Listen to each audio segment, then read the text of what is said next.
Live from Pittsburgh, Kansas, it's Techno Kungfu with Brooks and Chandra. Today it's March 11, 2018. Hey Bobby, how's it going? It's going well, my brother. It's going well. So I have some questions for you today. First, let's talk about last week's discussion on the Oscars and what your thoughts were on the people who won last week. Any thoughts on that before we segue into another topic? There's all this back and forth about there's not enough black people being nominated, and then anytime somebody white gets nominated, it's horrible. And I'm like, that's not really what it's about, though, isn't it? It's like it's more about like who did better, right? Like that's the whole point of it. Yeah. So like if like a white guy hits more home runs than a black Yeah. guy, he doesn't get the home run award because he's white. Like that, there's this like reverse racism thing that's going on in this country right now. It's really strange. Oh, really? Okay. Yeah, Well, I yeah, mean, but you see that a lot. I mean, like yeah, where it's like anytime they're like, well, yeah, but I did that. Like Daniel Day-Lewis, like he's one of the best actors that of our time, and of any time actually. And anytime he gets nominated, they're like, well, yeah, it's because he's white. And it's like, no, I think he's just a great actor. Like, I don't think it's about the color of his skin. I really think it's just because he's really good. There is yeah.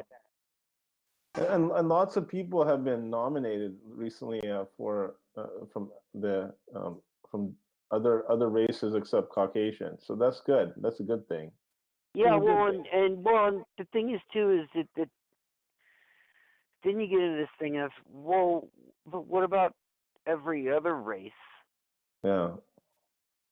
I Yeah. mean, like Bollywood had great films. That they were awesome. They've been nominated and won awards.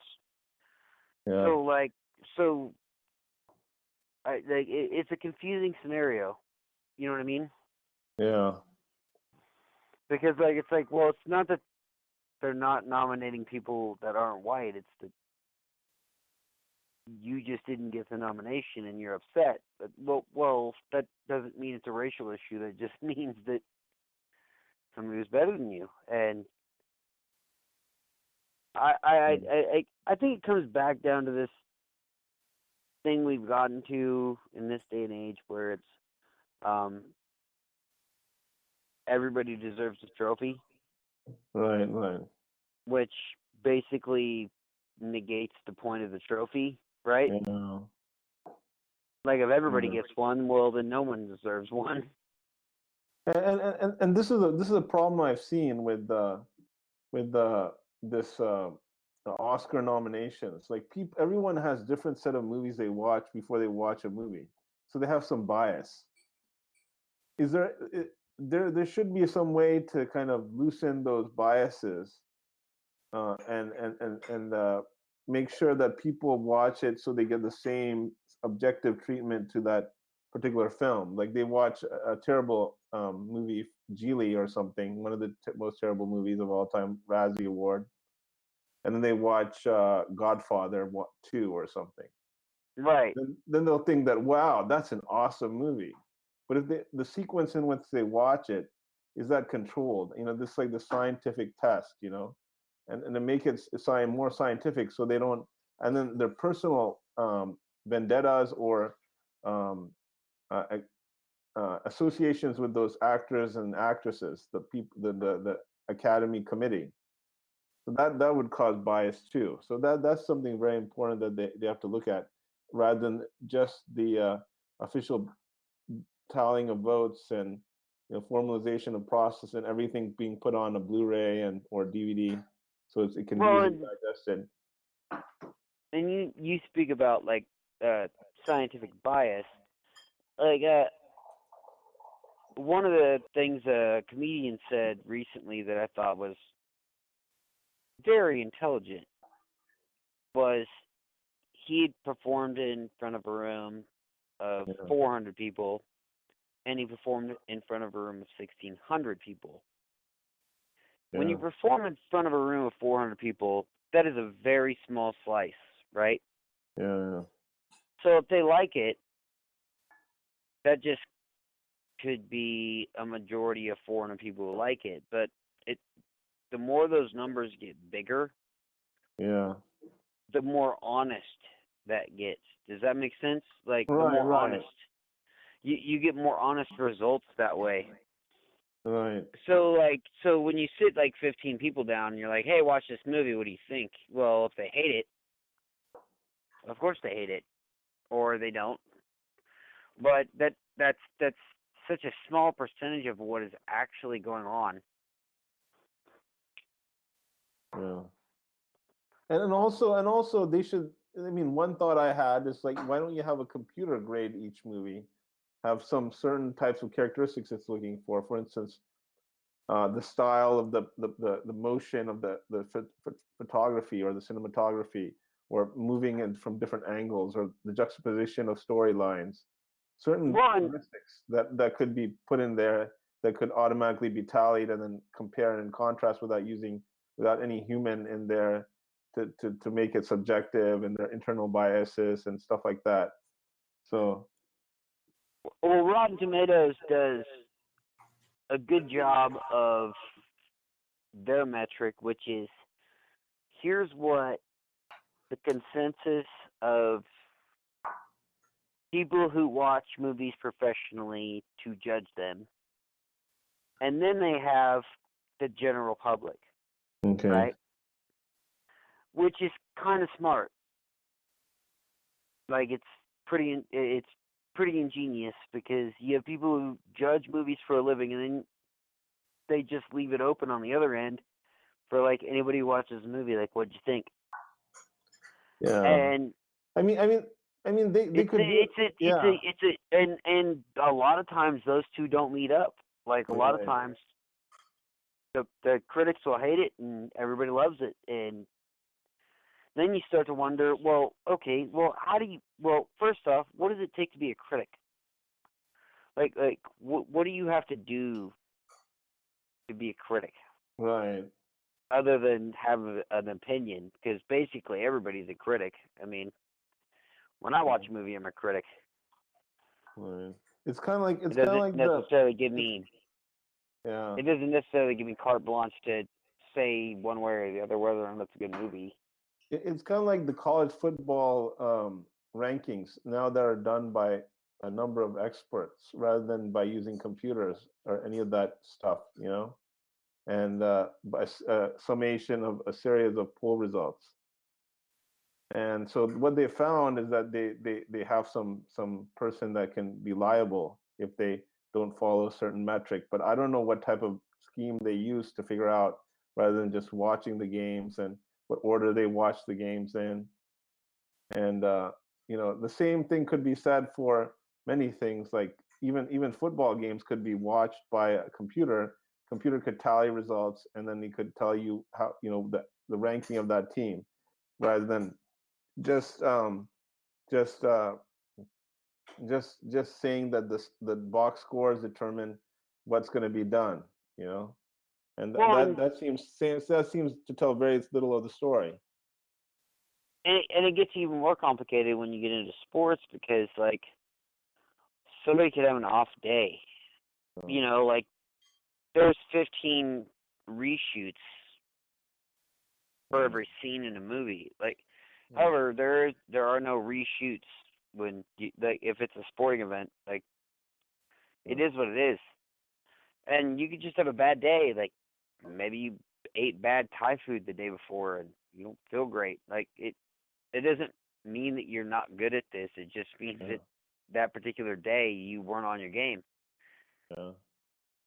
Which sucks. I mean, it sucks that that's the standard. However, I do agree with you. Like, if you compiled all the data, you'd come up with a better metric. Right. Which is, Madden kind of does that. I mean, they joke about it every year with the Super Bowl. They're like, "We'll predict the winner," but they do keep everybody's stats, and that is part of the game. Like, they didn't, like, the reason they started doing that thing where, like, hey, we're going to predict the Super Bowl was simply because we have everybody's stats.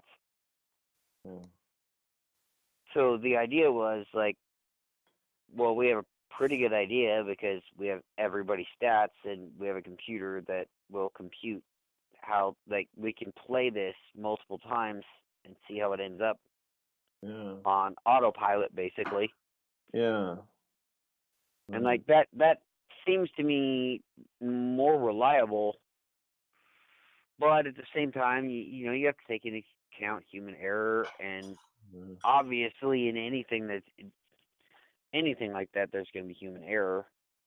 Yeah, and this could be done for like Miss Universe, for instance. Miss Universe have a computer judge Miss Universe by the way she's walking, by the way she's looking, by the way she's talking, by the way she's expressing herself, rather than having a judge, you know, simply grade her from 0 to 10.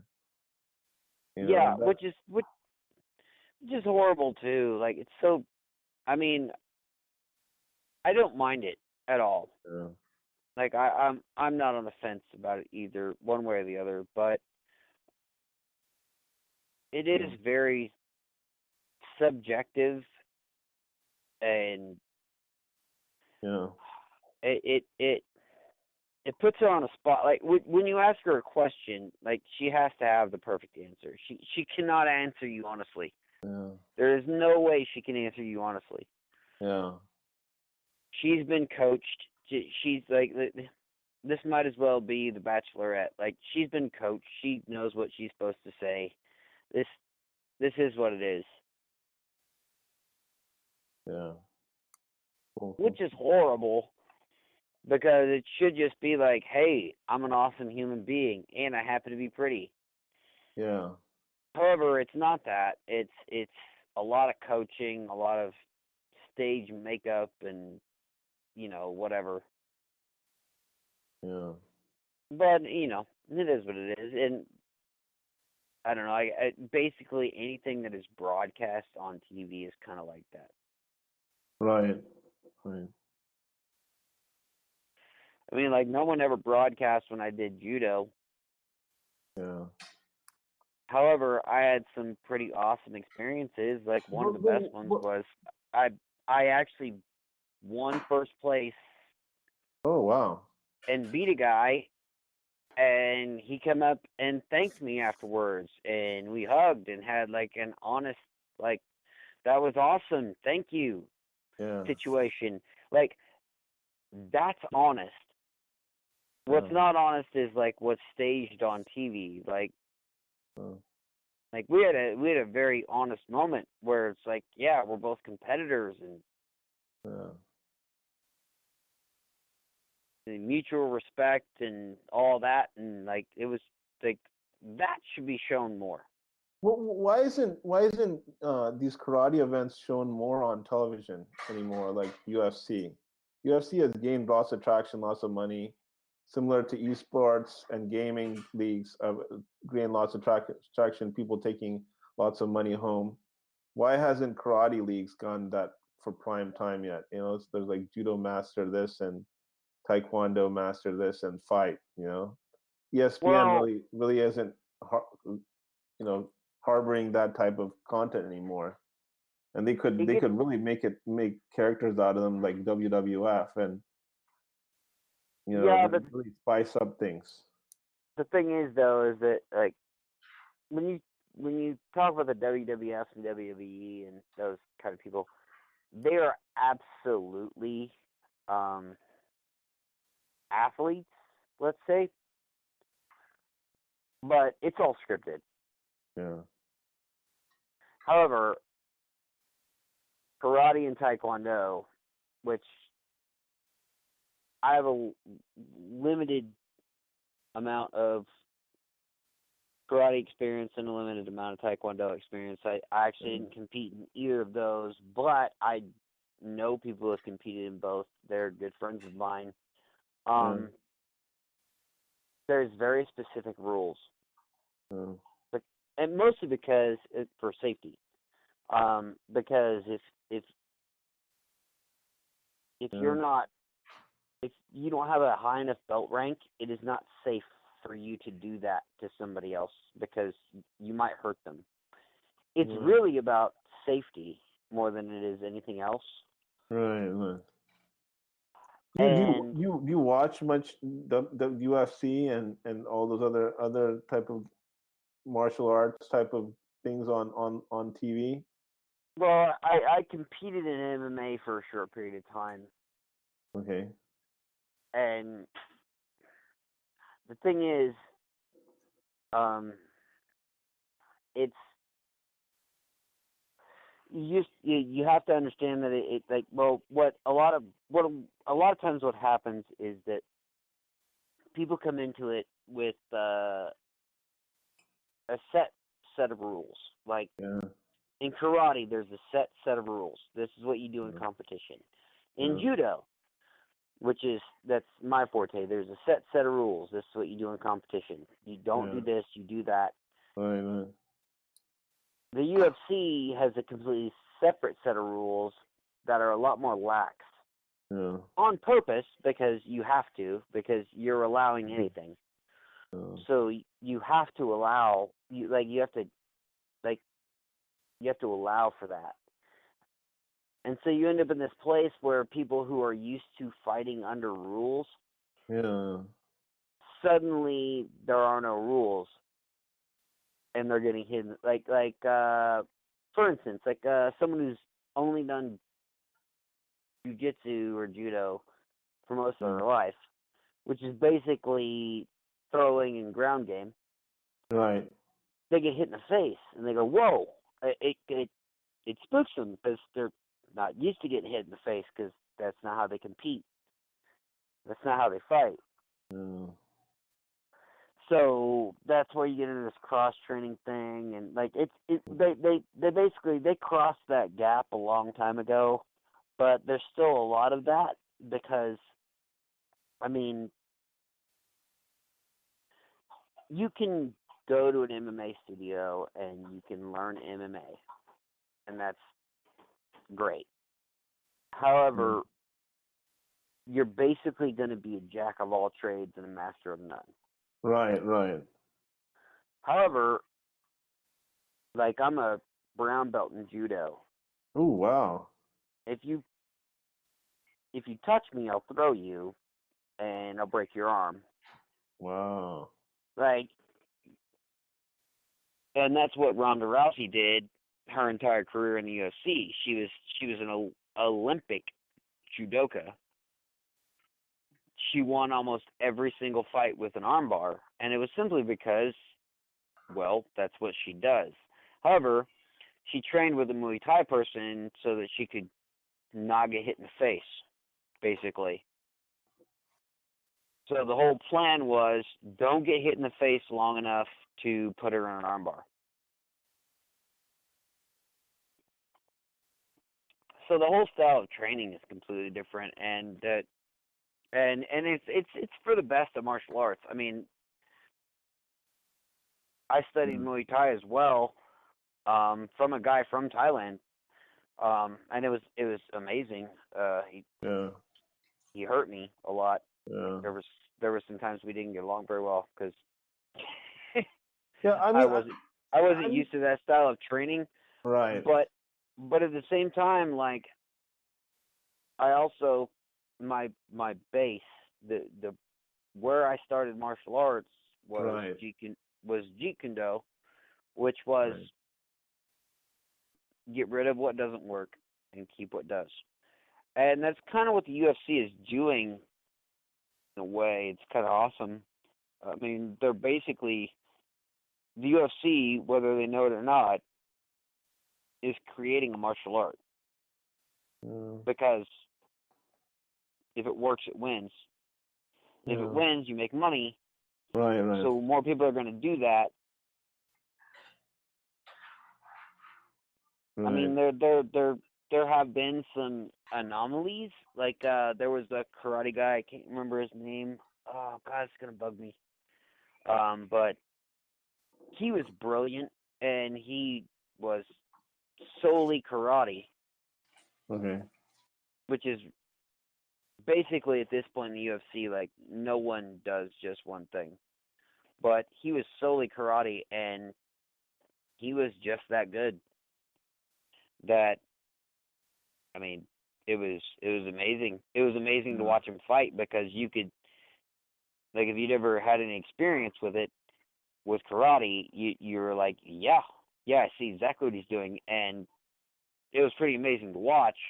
However, that was short-lived. I mean, like, I think he had the belt at one point, but he lost it shortly thereafter because the thing is that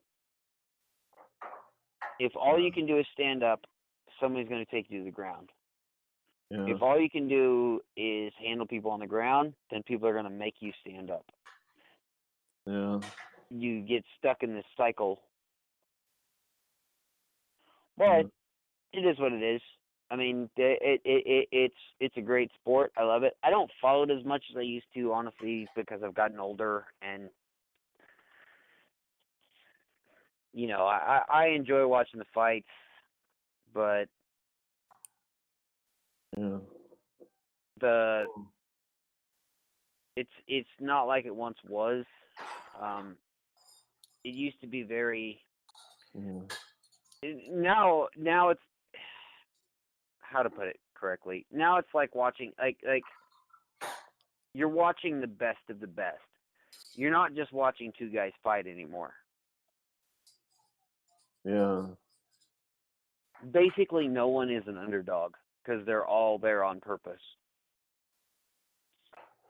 Yeah. They're all there on purpose. There are no underdogs, really. There's not that, like I remember. Do you remember Butterbean? Yeah. You ever heard of that name? No, I've not heard. Let me look him up. Butterbean.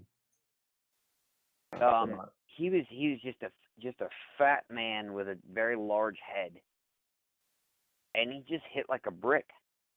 Yeah. When he hit you, he just knock you flat out. He's just a big old dude who just hit people hard. Wow, he looks pretty big. He looks like that guy from Punch Out. Yeah, exactly. And his head is huge. Yeah. And people would hit him, and he would just look at him, like he just looked back at him like, Nonchalantly come back. That was adorable that you did that. Now, do you want to fight, or are you gonna do that a couple more times? Like, he was just Eric Scott Esch, born in 1966. Yeah. So that's cool. I got that from the mixedmartialarts.com website. That's cool. And there was the guy they pulled off the street. It was a black dude. I can't remember his name. But basically, he was just like bum fights was a big thing on the internet at one point. And this dude stood out because he was like 6'4" and had a beard and just didn't care. And they brought him into the UFC, and he won a couple fights, and they were like, holy shit. Yeah. This is going to be a thing. And it wasn't. I mean, as it turns out, skill will beat that. Like, eventually, somebody's just going to be better than you. Right. But at this point, the UFC is kind of taking the like, boxing always had the idea of, like, well, there's the underdog, you know, the guy came from nowhere and he's got nothing, and I don't know if you've ever seen the movie Cinderella Man, but like, stuff like that doesn't happen anymore. It like, I remember when I was actually doing MMA, you had to sign up for this thing called ranked, and you literally get ranked. So, like, whether my fight was in judo or MMA or whatever it was, I got points. and the more points you get, the more notice you get from um, people who are trying to book fights. So, like, you've basically taken the underdog story out of it. Like, the last real underdog story was Fedor, and he retired. Yeah. He was Cool. awesome, but he retired. Which magazine do you read to find out more about these particular characters, or do you just follow them online, or watch their matches on YouTube, or watch them live on some regional channel of sports networks? Well, the biggest thing is if you really want to see like MMA in its prime, Right. It's pay-per-view. look up old UFC fights Old UFC fights. Okay. or Pride. Cool. Pride Cool. was in Japan, Okay. and their rules were pretty lax. And the guys who were there, like were Fedor, Emelianenko, he's a Russian guy. That's where he got his thing. Right. Bob Sapp, who used to be in the NFL. Yeah. He fought there. Like there's a lot, and it gets ugly. Like those fights, they get ugly. Yeah. Yeah. But if you really want to watch a real fight, yeah, Pride's where it was. And I mean, that was a huge thing in Japan because they take a lot of pride in that. But not to make a pun, but they really do take a lot of pride. Like it was a huge ordeal. There'd be like guys with drums at the beginning of it, like huge drums, like dum dum dum dum dum dum. Like wow. Yeah, it was a huge deal, and those guys were treated like heroes. I've actually a couple of those guys I've actually talked to, and they've all basically said the same thing. Like once the UFC got corporate, they basically got out of it because they were like, well, it's not the same. I don't really want to deal with it. Then all of them train fighters now. They all just train fighters. They don't fight anymore. Right. I actually know a champion, a belt holder. Well, not anymore, but was a belt holder. Right. And they're all great guys too. They're really easy to talk to. Like you can email them and ask them questions, and they will absolutely answer you. Cool. Yeah. As a matter of fact, right now the World Chess Candidates Tournament is going on. Do you have any idea about the chess tournaments in this area, or are you familiar with that? Or I love chess, but I have no idea about the tournaments. Yeah, I do love chess though. So it's basically the candidates tournaments are basically the precursor to the World Chess Championship, where the top player from the candidates tournaments, which are the prospective people that are going to play Magnus Carlsen, end up playing to death, and then they play Magnus Carlsen in whatever location he plans to be. Last year was New York City. This year I don't know where it is. And so he gets to pick where he wants to be? Yeah, they sign a contract like the previous year, and they have a press conference. Well, that's pretentious. So he just gets to pick where he wants to be. Like, oh, I'll tell you what, if you want to play, we'll go where. What?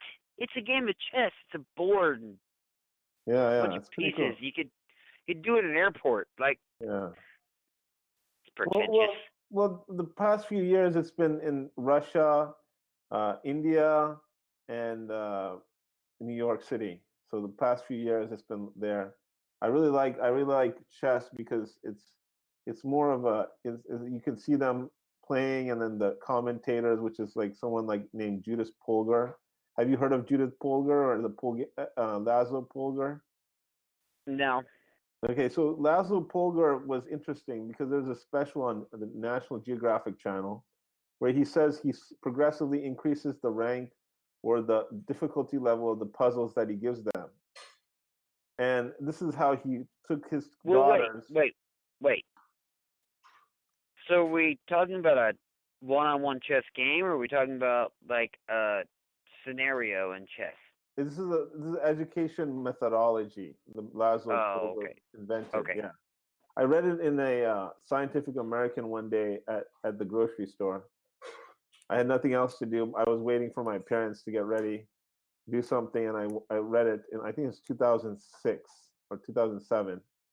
Yeah, so it was really interesting because the cool thing is that they just increase the difficulty of the in chess they have the ELO rankings. You've heard of that, right? The ELO rankings. Yeah. They probably use that in judo and other sports. Like if the person. No. Actually, what's funny is they don't. Okay. The only thing they ever have in martial arts is that I've ever heard of. Yeah. Other than belt ranking is ranked, and that's across the board. Yeah. But it's not really like I guess everybody made it a thing when I was ranked. Yeah. And I was like, well, it's not really a thing because it doesn't really do me any good. Like, I guess I'm ranked now. Like I don't. Well, what it does is it puts you on a board, and then people can be like, "Hey, do you want to go do this fight or whatever?" I wish everything did that. Like I wish like comedy did that, and like everything did that. Where it's like, "Hey, you've done some awesome stuff, and we're gonna talk about it for a second." And then you'd have that, and people would be like, "Oh, yeah, well, that dude's whatever." Yeah. So the whole Bulgarian method is basically they progressively increase the ranking of the player by increasingly increasing the difficulty level of the puzzles they have to solve. So it's really cool, or the type of games they have to play. I've not read the book by Laszlo Polgar, but Judith Polgar, Susan Polgar, and their other Bulgarian people. I think they're from Hungary. And I saw this special on National Geographic Channel where she was trained from age 4 to eventually play Kasparov. Kasparov, he was the big guy who was world champion for so many years. And I think her record is, I don't know her record off the top of my head against Kasparov, but she was as good as the players in the men's league. So she was one of the first few players to break into that the Title IX type of thing. Women in chess was not as big until she brought into national focus, and now they have the women's league, and no other woman has been in the rankings with the men as much as Judith and Susan Polgar. So it's pretty cool. It makes me actually think about history. Yeah. Because in history there it was always kings, right? Yeah. Well, then Queen Elizabeth happened, and everybody went, "Oh, we need to change how we think about this," because the changes she made were basically mind-blowing. Yeah. Not to mention the fact that she didn't take anybody's crap. Like, she took nothing from no one. Yeah, and she might die soon, and Prince Charles might become King Charles. Oh, I was talking about the first one. What did you say? I was talking about the first one, not the current one. Okay. Yeah. I mean, then there's the Bathory, but that's a whole other thing. Oh, you mean the old queen, the previous queen? Yeah, back in history. Oh, okay. Yeah. I'm a history buff. Sorry. Cool. So, I was watching the new. This is off topic, but I was watching the new Mobile World Congress, and I saw these new phones with the pop out cameras, kind of like the pop out uh, headlights in the old 1980s cars, like the DeLorean and other cars like that. It's pretty cool that how it's ending up now that these features are popping out of the car the cars and now the phones. The Yeah, camera but pops. from an engineering standpoint, that just seems like something that's gonna break. Yeah, so it's kind of like one of my friends I was talking to recently was telling me that a Tesla car has much less, like orders of magnitude less parts in the vehicle compared to a traditional car, and so that's why they have lifetime warranty almost, in theory, compared to a traditional car which has 3 years warranty or 36,000 miles. So it's really cool. I mean, once people do the research and development, then they can optimize and engineerize, and they can make it perfect and make it fast and uh, make it fast and super slick and polished design with the nice front end and optimized back end. That's really cool. I like that about. So, Yeah, it's not bad. It's not bad at all. do you have any questions this week, Bobby? Um, well, I actually I have a thing I saw. Okay.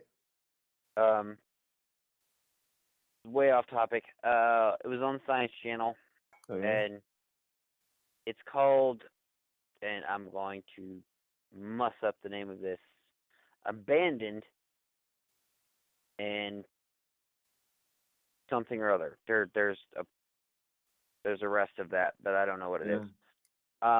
However, they had what was in it was in Croatia, Yeah. I think. Maybe, I don't know. I watched a couple of the episodes. They basically built a huge Tesla coil in the middle. No, it was Russia. Oh, Tesla coil. Yeah. No, but they basically built this Tesla coil Okay. that could shoot a bolt of lightning 650 feet away from it. And the idea was that they're going to develop that technology. Bring down intergalactic or intercontinental missiles, right? Right. Fry their electronics. Have you ever seen that thing actually operate? Because they had footage of it operating. It reminds me of amazing. Those It balls is that they have. amazing. Yeah. It Wow. was really cool to watch. I was like, wow, because like the structure itself is like, first off, it's in the middle of the woods, like somewhere in Russia. It's buried in the middle of the woods, like. So it very much looks out of place. And one of the guys who was talking about it was like, it looks very alien, which it does, because like there's obviously a bunch of round shapes, and there's capacitors and all of that. And then when the thing goes off and it shoots a bolt of lightning 650 feet, because there's a pad, they have this like huge steel pad, because obviously they don't just want this electricity going willy-nilly. Yeah. It goes 650 feet and strikes this pad, and you're like, wow. Like it's definitely a wowzer moment. Like, you're like, Jesus, that is something. Yeah. And they gave it all up. And the reason they gave it all up was because as soon as the war started, they ran out of money, and they just couldn't keep funding it. And I'm like, this is one of those things, like, we should still be doing this. Right. Like, for no other reason than for research. I mean, first off, we'd learn a lot about how lightning works, or like high voltage electricity, because I'm sure we did learn a lot just based off of that. The fact that I mean, you just like, but the problem was that it cost them so much Yeah. to run to basically gather that much voltage. Yeah. They couldn't keep it up, and I was like, Yeah. oh, that's so sad because now the thing just sits deserted. It's like that junk pile in Wall-E, where they have all that technology just being discarded and put in junkyards, and the Wall-E's looking through it. Yeah. Some person's like life work being put into that technology, and then they never it just goes away. They put lots of time and put lots of care, and then it's just discarded. So Well, that's and then many you ideas. Yeah. there was another thing like that where Yeah. right before World War II started, Hitler had this huge idea, Yeah. and basically what he did was he built this, which it takes up like a shoreline. It literally does. It takes up like a shoreline. It's that big, and it was called the Retreat. So Okay. it's for workers, Right. because it's socialism and that kind of thing. And it was like, hey, well, you just take a break. Except the break was you get to watch Nazi war videos, and they wake you up at 5 o'clock in the morning, and there's an air horn that sounds off, I don't know, some Nazi propaganda or whatever.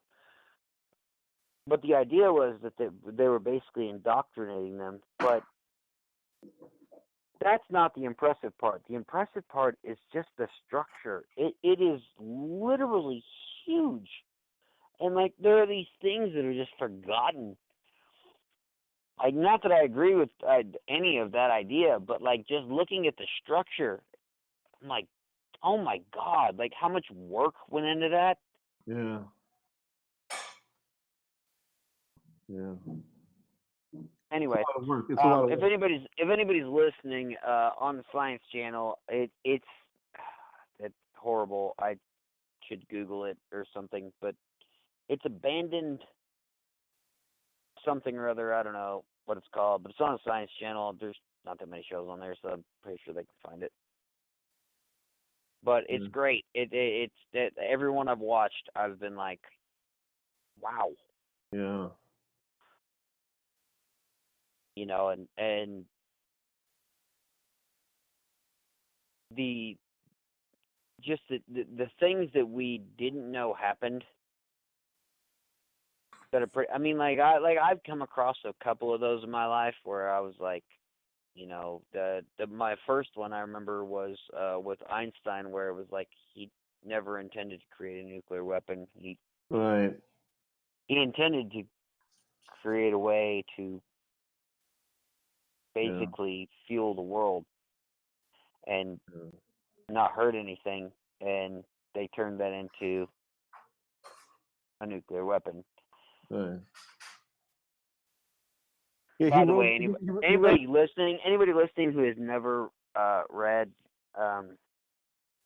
Einstein, you need to read it.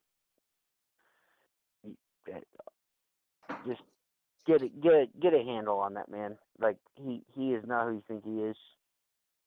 Yeah, you have to see that National Geographic Channel episodes on Einstein, based upon the book by that author who did the book on Benjamin Franklin and a host of other people, including Steve Jobs, Walter Isaacson.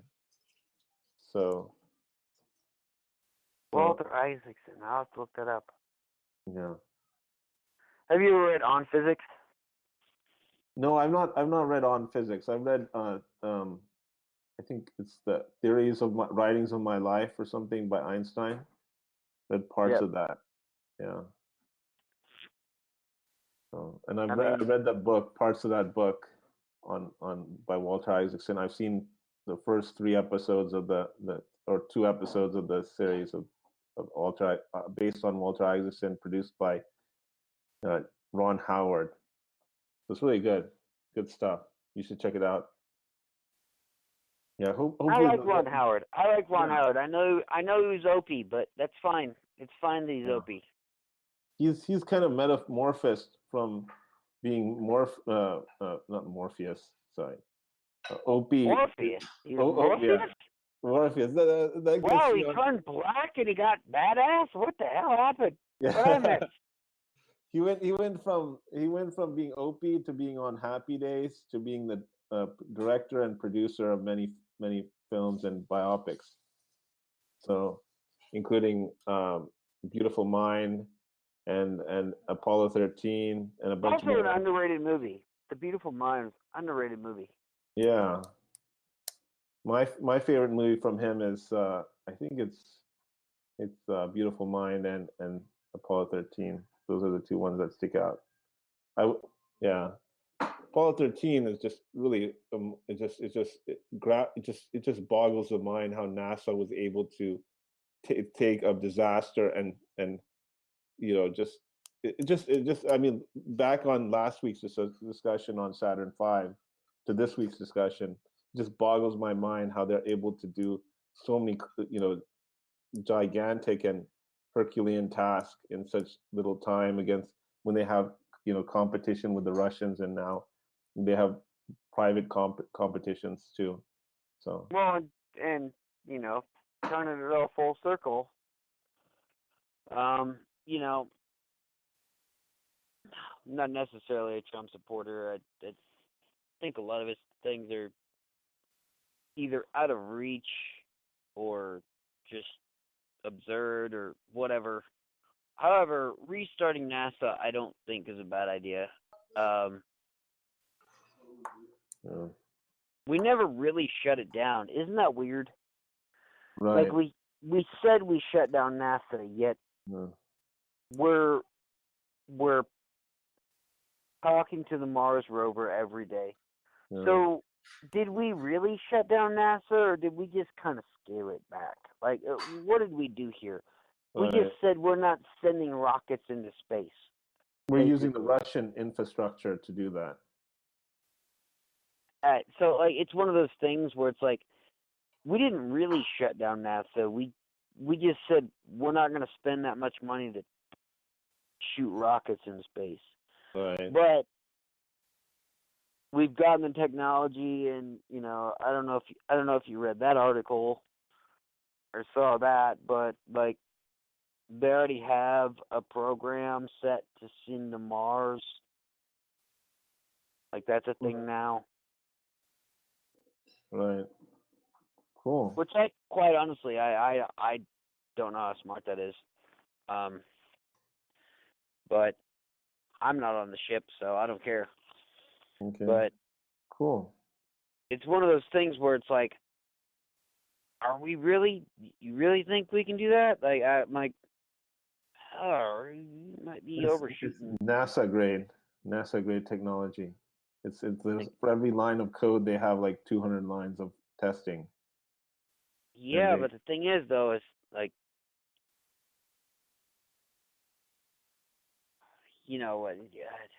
it's really easy for those things to go wrong. I mean, we know how to shoot a rocket in space. However, we know about Mars because we kind of looked at it from a distance. Like, what happens when you get there? Like, that might be completely different. It's, yeah. And the question is, Bobby, will we ever see alien contact? That would be just surreal, just seeing someone with their own language. That would be surreal, and all the theories, that UFO theories, that's the first question that this late night host asked Obama when he was on, and he was asking him, so what is the first thing you'll do when you become president? What will you look up, in the reservoirs of data that's available to presidents? And he was saying, oh, wouldn't you look at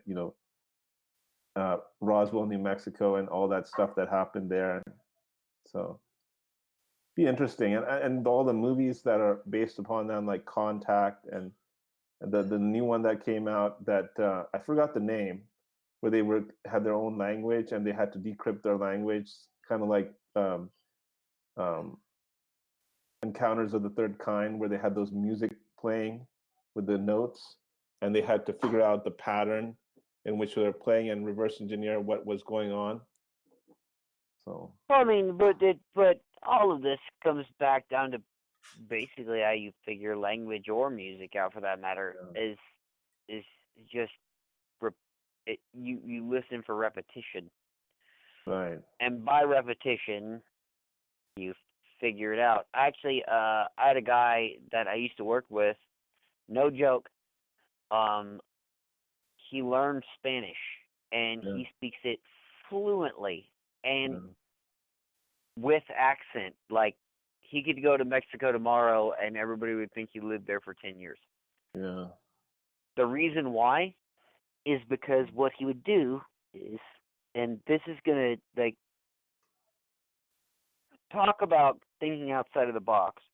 Um, he would come home every morning because he worked nights, and he'd turn on the Spanish channel. Well, in the morning they play kids shows. Okay. He would turn on the subtitles. So they'd be speaking in Spanish, but the subtitles would be in English. Right. Right. So, and with children's shows, they're like Red Ball. Like they speak very slowly and all of that. He worked his way up to where he was watching like the Telemundo style of like, Really fast Indiana Jones in Spanish, right?